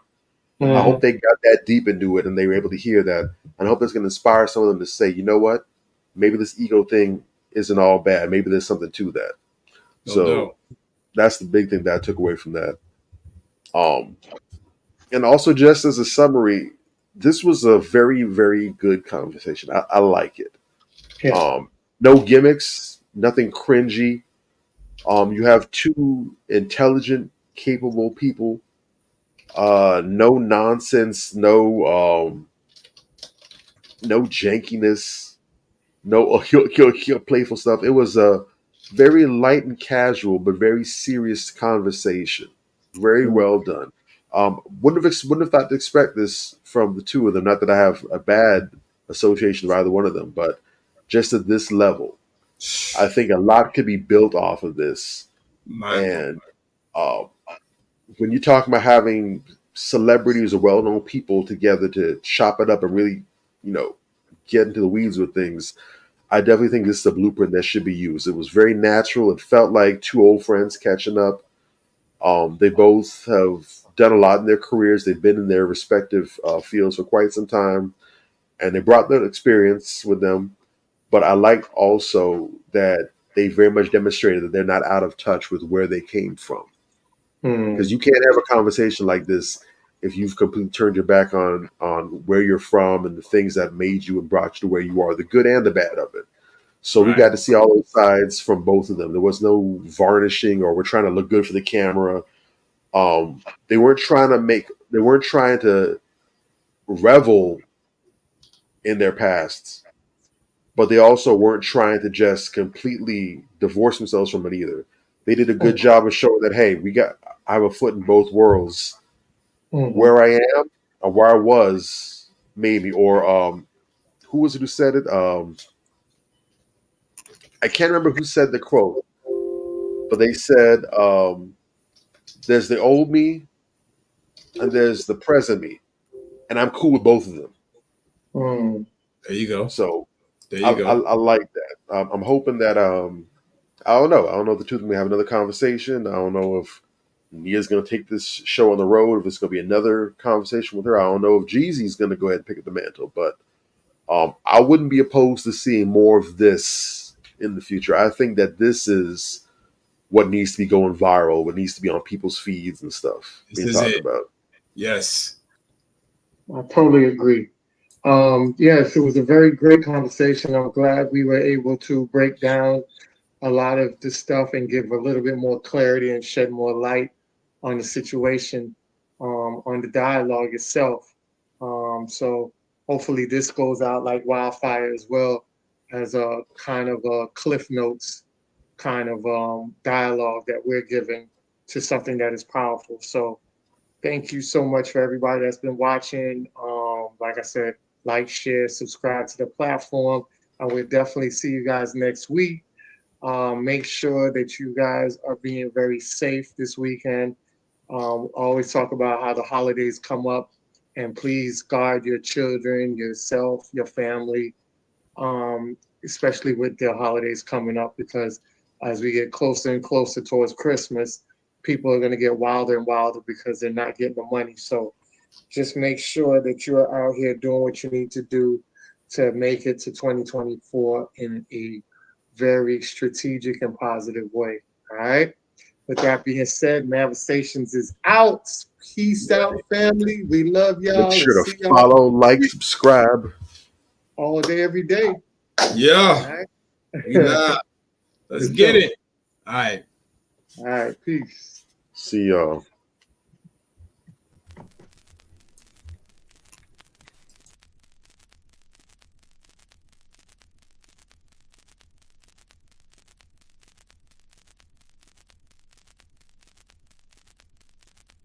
On the album, we do things like songs that are a little, what we call sexy. You can see from the title, it's more of a love album.